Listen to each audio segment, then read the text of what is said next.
TCI is brought to you by Spendthrift's Malibu Moon, AP Indy's leading yearling sire in 2016 with a sales average over $230,000, higher than Bernardini. Welcome back to TCI, your inside track to the Breeders' Cup. Alongside Joel Cunningham, I'm John Siegel. Well, Joel, we said this was going to be an exciting Breeders' Cup, and man, it really was. Yeah. I think that Santa Anita, the Breeders' Cup, XBTV, they just did such a great job really highlighting this sport, and I think it was a beautiful day. Weather was great, and we saw some really good races. You know you're always going to get the great weather, right? But in terms of participation, European participation, you know, pretty good fields and exciting races. I mean, you know, when you look at the marquee races that really are intriguing to people, those were exciting races from top to bottom. Most of them were very top heavy. I mean, we know what happened in the Distaff, the Classic, but I mean, even the Juvenile, John, I mean, that was one of the best juveniles we've seen. We'll take a look at that in a second. And then you look at the international races, they made an impact. They brought their best over for the turf and so on and so forth. So I think across the board, it was a very successful Breeders' Cup. Well, we're not going to go through all the races today, but we are going to run down a quick list. And thank you guys for sticking with us and hearing our thoughts. And let's talk about Friday's big race. And of course, that was the Distaff. I'll tell you, I was away from the TV. I had some things I had to do. I watched the Distaff in Dick's Sporting Goods. Yeah. People think I was crazy. They would have thought I owned Beholder. But man, what a race coming down to the finish. I mean, they definitely got their money's worth coming and watching that race that day. Yeah, it was one of the races of the year, and we thought it could be that going in. We look at the race replay here, and you got Songbird, who again, I talked about the speed bias, Santa Anita. Speed was where you wanted to be. I don't think there was a strong bias, but certainly quality horses were not backing up on the turf course or the dirt track all week. And then you saw Songbird, who I thought got an easier pace than, you know, what I thought it was going to be. I didn't think Carolina, you know, pressed her. I didn't think I'm a Chatterbox pressed her like they figured to. They tried to run their race, and Songbird nearly pulls it out here. Valiant runner-up performance, but you see Beholder nailing her on the wire. I got to give credit to Gary Stevens. What a tremendous ride to make the moves he had to make in the race, knowing that Songbird was going to be very tough to beat based on that pace. He's the difference in why that mare was able to win, and other horses like maybe Stellar Wind did not run as well. Yeah, what I like to see is to watch a champion like Beholder, a horse we've been following here on TCI for a long time. Spendthrift, we're close with those guys. It was just neat to see her have that desire to win. You could tell she wanted to get to the wire, and it took everything she had. Songbird's going to be amazing going into her 4-year-old year for sure. Oh, no question. 3 Breeders' Cup wins now for Beholder. I mean, you're starting to put her into the rare era of Distaffers all time. They were all at Santa Anita. I mean, just a tremendous career. To close it out like that with a race like that and beat the quality horse like Songbird, who you said is going to be tremendous next year, John. Can't think of a better way to go out for Mr. Hughes and for Beholder as a 6-year-old to do that. And it was incredible and great for the game. All right, well, let's move now to the younger group of fillies, some superstars that will be coming up from behind. Let's talk about the juvenile fillies real quick. This was a race you felt pretty strong about. Champagne Room. She went off at huge odds. Tell me a little bit about the race. Well, there's not many times you're going to get a 33-to-1 shot as your horse on top and your best long shot of the Breeders' Cup, but we were lucky to have it here with Champagne Room. I just think she got the trip, John. I mean, for everything that we talked about last week, this being a slow group, I mean, I think she got a 78 buyer winning the race. It wasn't a fast race. You had the maiden winner from Keeneland closing in here for second, but on her home track, she looked fantastic for the race. We knew she liked 2 turns with her physique, being by Broken Vow. So again, she got the trip. She didn't get the trip in the Chandelier. Right. She got it here, and we saw a 33-to-1 outcome like we saw. We've done this for 6 years. We'll probably do this for another 6 years, and we'll maybe never pick a horse like that again to win on top of 33-to-1. You rarely see it, but that was the race that was vulnerable enough to see. It's a Champagne Room. Even though I had a bad Friday, she got me off the mark early Saturday.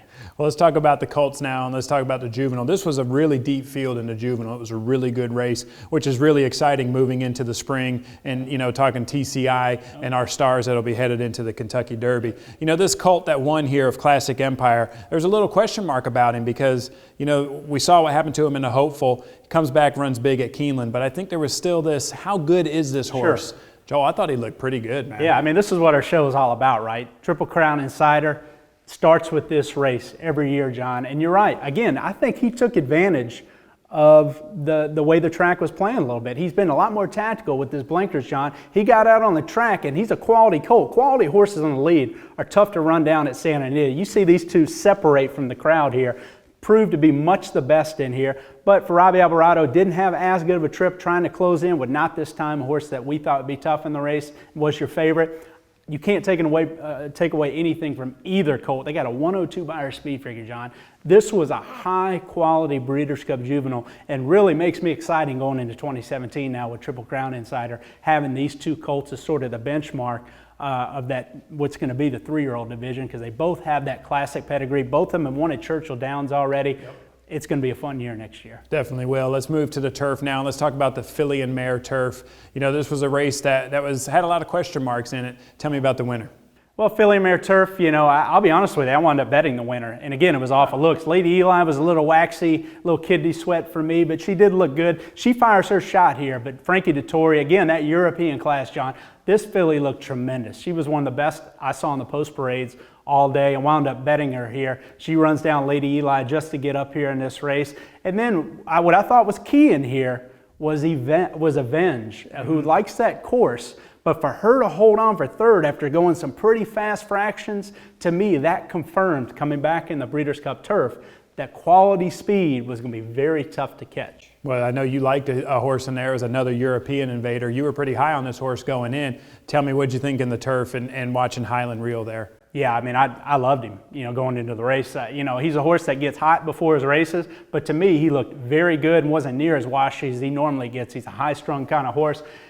And we knew the pace was going to be slow in this race, and he was so tactical. Even when he made that early move down the backstretch, I was extremely confident. Over that course, nobody was catching him. He was on top of his game, and that course played to his style like we thought. He got the job done. Flintshire ran a good runner-up performance in there, and then rallied from way back to be third. I mean, you know, those were going to be the top 3 finishers most likely in this race, and it played out the way we thought. I just thought they had Flintshire a little too far back for me personally. I mean, you see that horse out there. The fractions weren't crazy. I wish they would have moved him up a little bit, but like you said, you probably weren't catching Highland Reel that day no matter what. I mean, you take a horse out of his game like that, and you just never know. I mean, for Hefferman to break it open like he did down the back stretch, a lot of people say, whoa, this is an aggressive move here, but that just showed how much horse he had and how confident he was on that course with that horse with that much speed. He was going to get the job done, and they got a 112 Beyer, so it was a tremendously fast race.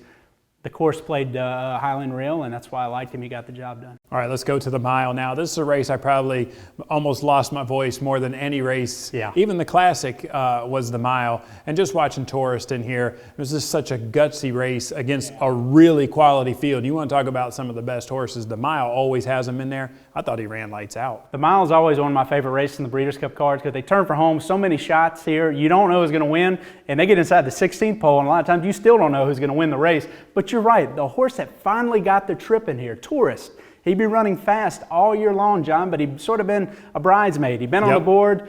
You know, the 4-star Dave, he got the trip he wanted by a pretty moderate pace. He was up on it, and he was able to kick clear from a good group in there. He got the inside trip on a course he showed he liked earlier this year when he ran a 109 Beyer in the Shoemaker, and he proved to be best in here. I mean, Teppan made her run, could not get up, may not be quite as sharp of a filly as she was. You know, and maybe her previous year or maybe even earlier this year. And the Europeans, like we mentioned, weren't as good. I mean, I wound up betting Dutch Connection in here because I thought he looked good in the post parade. He was 90-1. He didn't run very well, but Limato is a horse that, again, looked more like a sprinter. This wasn't the greatest group of Europeans that were sent over this year, and it turned out one of the best Americans got it done. That was Tourist. Yeah, I was excited to see for sure. All right, well, let's go to the Classic now. And this was a race me and you had strong feelings about. You thought that Arrogate was going to really run big in there. Yeah. And I told you, if Arrogate runs down a chrome that runs his best race, I will tip my cap and say, man, Arrogate just beat one of the best. Well, Joel, he did it, man. I mean, there is no excuses for California Chrome. Yeah. He had all the right pace. He had him sitting in the perfect position. I think he ran his race. I think he ran his best speed figure to date. He did. And Arrogate came and ran him down. Huge props to Bob Baffert and Arrogate. That was a really huge race. Yeah, we'll look at it now. And I'll be honest with you, Arrogate went into the first turn. I mean, he's a horse that's big, needs to get into a cruising rhythm. You can't break his stride because if you do, he won't get it back. He's not a turn-of-foot kind of colt. Right. He's one that just gets stronger and that those legs extend out further in his races and he powers home. You see him here. When he takes full flight, he goes right on by California Chrome, who I thought got, like you said, a very manageable race for him. To get the speed inside on a track where speed was playing. We know he likes Santa Anita. Pretty moderate fractions, in my opinion, for a colt like that. And nobody was pressing him. He was there on his own. Arrogate went into the first turn. He was in the clear, but he's 4 wide going in, 3 wide coming out. So he yielded some ground there, and I felt like the race was more tailored to California Chrome. However, Arrogate, man, I tell you, John, that was one of the best classics we've seen, certainly the way it finished. But you want to talk about a talent, and I thought this going in, just by the way he was working, I don't think I've ever seen a series of works like Arrogate had going into the Classic. And I mean that. Right. Just visually impressive, the way he was floating over the ground like a train. He, to me, floats up into the conversation with some of the best two-turn dirt horses I've ever seen, honestly. I mean, he's up there, in terms of talent, he's up there with the Bernardinis for me, the American Pharaohs, the Ghost Sappers, the horses like that. I really think, from a talent standpoint, that's the kind of upside you get from Arrogate. Runs a 120 buyer after running a 122 buyer in the Travers. And again, he's made half a dozen starts. We'll see what happens next year. I don't know how much better he can get. Man, I hope we see these guys in the Pegasus for sure. That would be a great rematch there. And you want to talk about make a big draw into that race for the first time ever. Never mind the purse, but to have those 2 horses. Well, real quick before we go, we promised that we would talk championships. Real quick, run down who you think will claim some of the championship this year. Well, I think starting with Horse of the Year, I still think it's California Chrome, John. What he did from start to finish, Horse of the Year, the entire campaign, California Chrome, to me, is on top. Now, what would have been interesting would have been Songbird, who's going to be 3-year-old filly champion. Had she gotten the best of Beholder, there would have been a very interesting conversation whether or not you would give Songbird Horse of the Year honors, even though she never beat Colts. The fact she was undefeated and would have beaten older Distaffers, it's a moot point now. But when I look at Beholder winning that race, I think she's now going to be champion older mare again. That's going to be her probably her third championship, right? She was 2-year-old champion. She was champion a year ago. I think it'll be her 4th. Was she 3-year-old champion? I think it'll be her 4th. I remember that battle with Princess of Silmar, the Oaks winner. I remember that. That was a tight battle. And then obviously Classic Empire. He's going to be 2-year-old juvenile champion. Now what's interesting is the juvenile fillies. You got Champagne Room breaks through there, and she won the Sorrento, another graded race. But I think the Starlet might have something to say about that. There's another grade 1 for 2-year-old fillies coming up, and that division's just been kind of weak. So to me, that's still a little up in the air at this point. Who's going to be that 2-year-old juvenile fillies champion? Turf, I think you got to give it to Flincher. Highland Reel came over and won 1 race. Yeah. Flincher had a great campaign here in America. The voters are going to, I think, gravitate towards him there. So I think he's the horse. Now the older turf mare, I think you've got to give it to Tepin, John. I agree. Even though Queen's Trust comes over, Lady Eli only had the 1 Group 1 win here. So to me, you got to give it to Tepin. The sprint division, wow, that's wide open. Dre Fong has 2 grade 1 wins, but to me, Lord Nelson was the best sprinter this year. When you look at his record, 3 grade 1 wins, I think he deserves to be champion sprinter. Either he or AP Indian, but the fact that AP Indian ran so poorly, right. I think you got to give it to Lord Nelson in my opinion. But it should be a great Eclipse Award, certainly. Horse of the Year, I think, is Chrome in my book. All right, man. Well, I appreciate it. Thank you guys for watching and sticking with us through the Breeders' Cup. Make sure you join us next spring. We'll come back and start talking about Kentucky Derby horses.